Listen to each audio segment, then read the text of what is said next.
Oke, mohon maaf karena sebelumnya terpotong ya di video yang part kedua.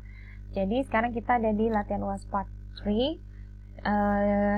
Saya ulang ya, kita akan lanjutkan ngerjain soal leasing. Nah, kita sudah sampai di 1 Januari 2016. Terakhir, kita itu menjurnal depresiasi dan interest expense per Desember. Nah, Januari ini berarti kita bayar lagi kan, maka kita akan buat jurnal ini ya teman-teman. Nah, ini nih. 121, 61, sama 59 ini akan kita jurnal. Jadi, kita tulis list liability, kemudian jangan lupa kita punya interest payable dan pada cash gitu ya. Angkanya tinggal copas-copas saja. Ini list liability-nya, kemudian interestnya ini ya, harus sama yang tahun sebelumnya. Dan list payment-nya atau cash-nya adalah ini, pasti sama ya, setiap tahun.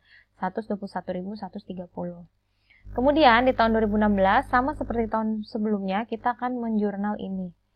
Ya, saya copy aja ya. Tapi nanti angkanya jangan lupa diganti. Nah, depresiasi dan tanggalnya juga diganti jadi 2016. Oke.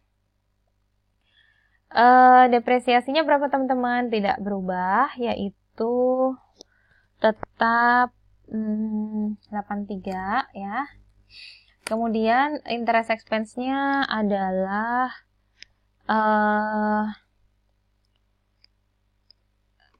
di sini oh ya, berarti kita kurang satu baris lagi ya. Karena kita harus hitung interest expense-nya nih. Jadi ini tinggal copy aja rumusnya nih teman-teman tuh. Jadi kalian ketik aja kontrol sama huruf D di sini. Kontrol D, dia akan ngopi rumus atasnya.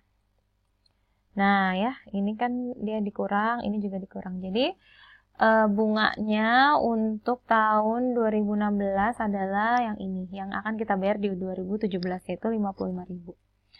Oke, jadi kita sudah selesai untuk lessee ya. Sekarang kita akan move ke lesser, jurnalnya lesser. Sama seperti lessee, akan lebih mudah kalau teman-teman bikin tabel. Dan tabel itu nggak lama ya bikinnya. Karena kalau pakai Excel itu teman-teman cukup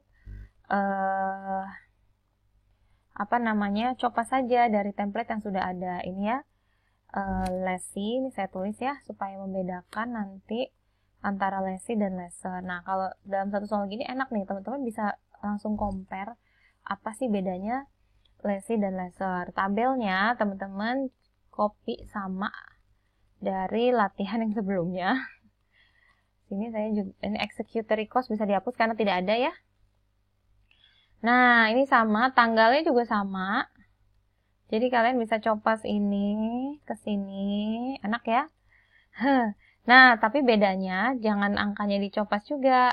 Kita lihat, kita sekarang lagi ngerjain lessor. Jadi lessor itu list receivable-nya adalah nilai asetnya, yaitu 700.000 nih ya, atau fair value of the asset. Kemudian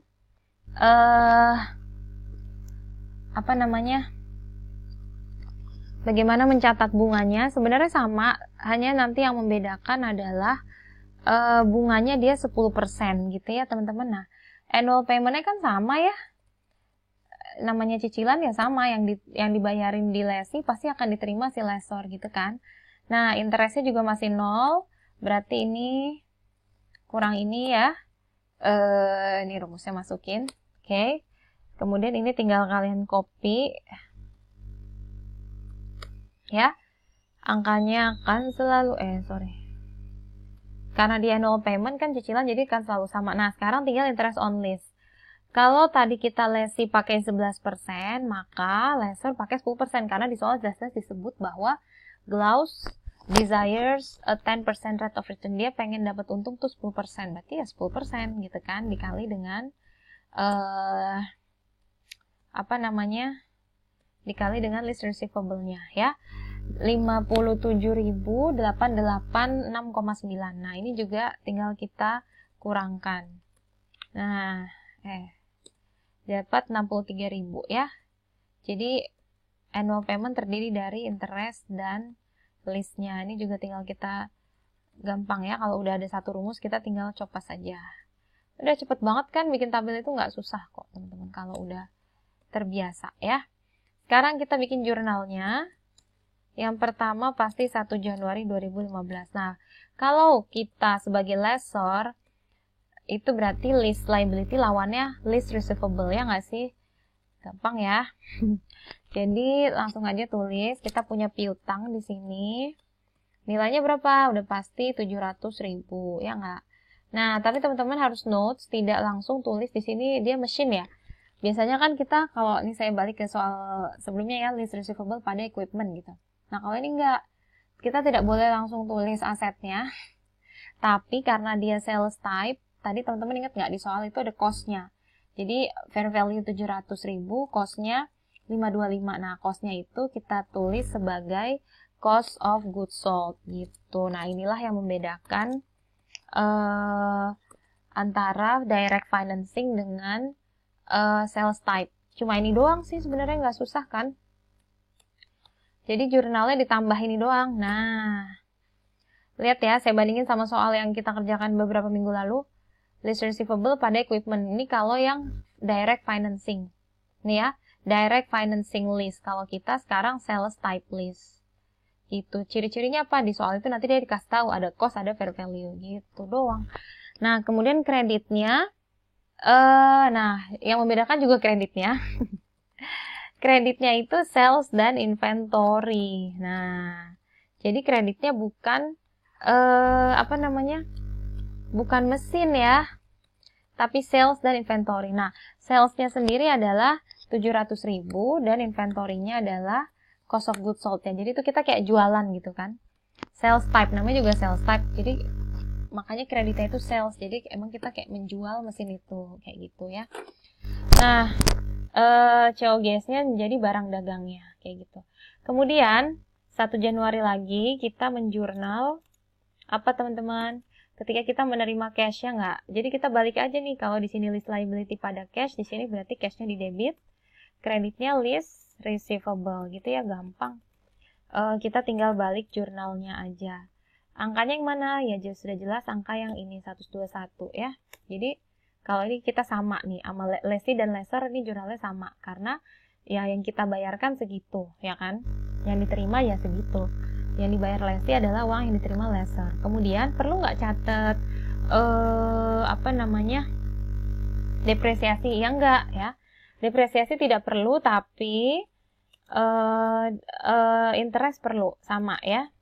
Jadi harus di-accrue. Nah, interest itu kalau di sini dia expense, berarti kita revenue, ya nggak? Dan itu di debit, di kredit. Sedangkan debitnya kalau di sini dia payable, berarti di sini interest, lawannya aja receivable gitu ya. Nah, angkanya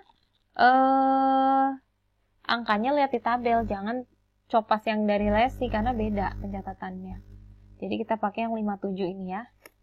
Nah, gitu deh. Habis itu kita boleh langsung ke 1 Januari 2016 ya.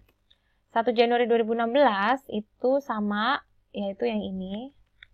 Tinggal kita salin aja cash. Kemudian kita punya list receivable. Satu lagi apa? Interest. Receivable. Jadi receivable-nya ada 2 ya. Untuk membalik yang ini kan tadi di debit, jadi kita ilangin ya.